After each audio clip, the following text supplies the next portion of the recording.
আসসালামু আলাইকুম, কেমন আছেন বন্ধুগণ?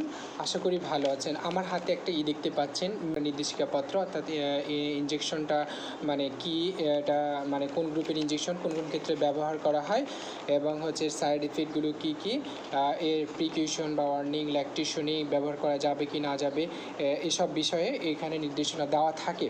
তো আমরা যেহেতু নার্স, সেহেতু আমরা এই বিষয়গুলো অবশ্যই জানবো। একটা যদি আমি নির্দেশিকাপত্রটা নিয়মিত পড়ার অভ্যাস করি, তাহলে আমরা ইনজেকশন যে কোনো ওষুধের বিষয়ে আমরা অনেক বেশি জ্ঞান অর্জন করতে পারবো এবং হচ্ছে যে ধরনের সতর্কতা অবলম্বন করার কথা সেগুলো আমরা অবলম্বন করতে পারবো। তো চলুন আমরা দেখি হলো এই মেরোপে নামের যে নির্দেশিকাপত্রটি আছে সেখানে কী কী লেখা আছে আমি আপনাদেরকে পড়ে শোনাবো। কম্পোজিশন, অর্থাৎ মেরোপেনাম ইনজেকশনটি হলো আপনার মেরোপেনাম ট্রাইহাইড্রেট দিয়ে গঠিত। এটা কয়েকটি ফর্মে পাওয়া যায়, যেমন হচ্ছে 250 mg পাওয়া যায়, 500 mg পাওয়া যায়, 1 গ্রাম আইভি ইনজেকশন বা ইনফিউশন রেটেও পাওয়া যায়। ফার্মাকোলজি, এটা কোন গ্রুপে কোন ধরনের ইনজেকশন? এটা হচ্ছে আপনার কার্বিপেনাম গ্রুপের broad spectrum antibiotic. Broad spectrum antibiotic হয় আপনার both gram positive gram negative ব্যাকটেরিয়ার ক্ষেত্রে কাজ করে থাকে এবং এখানে গ্রাম পজিটিভ গ্রাম নেগেটিভ যে ইগুলো আছে, আপনার ব্যাকটেরিয়াগুলো আছে, যেমন অ্যারোবিক অ্যানারোবিক, এই ব্যাকটেরিয়াগুলোর ক্ষেত্রে কাজ করে থাকে।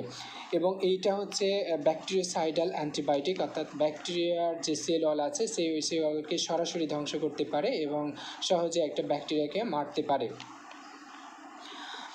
এবং এটা কোন কোন ক্ষেত্রে ব্যবহার করা যায়, যেমন স্কিন স্ট্রাকচার ইনফেকশন, অর্থাৎ স্কিনে কোনো ধরনের সার্জারি কিংবা ইনফেকশন হয়ে থাকলে এটা ব্যবহার করা হয়ে থাকে। এবং এটা নিউমোনিয়া, হসপিটাল অ্যাকোয়ার্ড ইনফেকশন, নিউমোনিয়ার ক্ষেত্রে হসপিটালে ভর্তি হওয়ার পর যদি নিউমোনিয়া ডেভেলপ করে সেক্ষেত্রে এটা ব্যবহার করা হয়ে থাকে।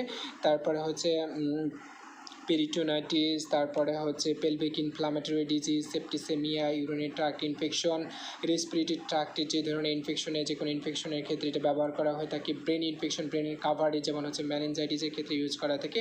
সার্জিক্যাল প্রোফাইলেক্সিসের ক্ষেত্রে ইউজ করা থাকে, অর্থাৎ যদি কোনো মেজর সার্জারি হয় এবং সেই সার্জারির পূর্বে এটা দেওয়া হয়ে থাকে যাতে সার্জারির পরে ইনফেকশন না হয় এজন্য।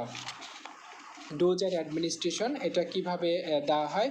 এই ইনজেকশনটা স্লোলি, যদি আপনি আইভি সরাসরি পুশ করেন 3 থেকে 5 মিনিট ধরে একটু আস্তে আস্তে দিতে হবে। যদি আপনি ইনফিউশনের মাধ্যমে দেন তাহলে সেক্ষেত্রে 15 থেকে 30 মিনিটের মধ্যে 100 ml নর্মাল স্যালাইনের মধ্যে ড্রপ ফ্যাক্টর ভাগ করে দিয়ে আপনি দিবেন। এবং এটা হয় রেনাল ডোজ অ্যাডজাস্ট করতে হয়, যেমন কারো যদি ক্রিটিনিন ক্লিয়ারেন্স, অর্থাৎ মানে পার মিনিটে যদি ক্রিটিনিন ক্লিয়ারেন্স, অর্থাৎ কিডনি দিয়ে পাস করার রেটটা যদি আপনার 51-র উপরে যায়, অর্থাৎ 51 ml পার মিনিটে হয়, তাহলে সেক্ষেত্রে আপনি 8 আওয়ারলি দিতে পারবেন।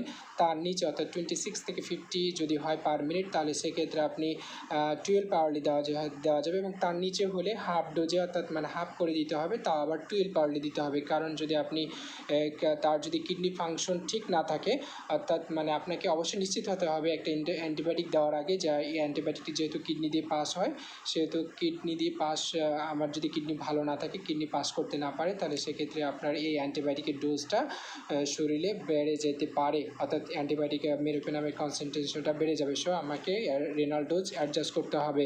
কন্ট্রাইন্ডিকেশন কি? হাইপার সেন্সিটিভিটি রিয়াকশন যদি থাকে তাহলে সেক্ষেত্রে অবশ্যই এটা দেওয়া যাবে না। বেটাল্যাক্টাম গ্রুপের যে পেনিসিলিন আছে, এই বেটাল্যাক্টাম গ্রুপের যে কোনো ইনজেকশনে যদি আপনার রিয়াকশন থাকে তাহলে সেক্ষেত্রে মেরোপেনাম দেওয়া ঠিক হবে না। ওয়ার্নিং অ্যান্ড প্রিকশন কি? অবশ্যই ইনজেকশন দেওয়ার আগে অবশ্যই আপনি হাইপার সেন্সিটিভিটি টেস্ট করে নেবেন, তার অ্যালার্জিক রিয়াকশন আছে কিনা সেই হিস্ট্রিটা নিয়ে নেবেন। সাইড ইফেক্ট কি? যে কোনো ইনজেকশনের ক্ষেত্রে কমন সাইড ইফেক্ট আছে, যেমন nausea, vomiting, diarrhoea, headache, abdominal pain, disturbance in liver function test, এগুলো হয়ে থাকে। যদি আপনি আগে থেকে এগুলো বলে দেন যে ইনজেকশন নিলে এই ধরনের সমস্যাগুলো হতে পারে, তাহলে সেক্ষেত্রে অবশ্যই রুগী সচেতন হবে। আপনি ইনজেকশন দেওয়ার সময় আমরা দেখি অনেক সময় বমি হয়ে যায় ইনজেকশন দেওয়ার সময়, সেক্ষেত্রে আপনি আগে থেকে বলে দিলে রুগী এটা বুঝতে পারবে, সচেতন হবে। আর যদি না বলে দেন, হঠাৎভাবে ইনজেকশন দেওয়ার ফলে বমি হয়ে গেলে তখন বলবে যে এটা নার্স কি ইনজেকশন দিল, আমার বমি হয়ে গেছে বা খারাপ লাগছে, এরকম কোনো কিছু বলতে পারে। সো আগে থেকে আপনাকে প্রিকশন নিতে হবে।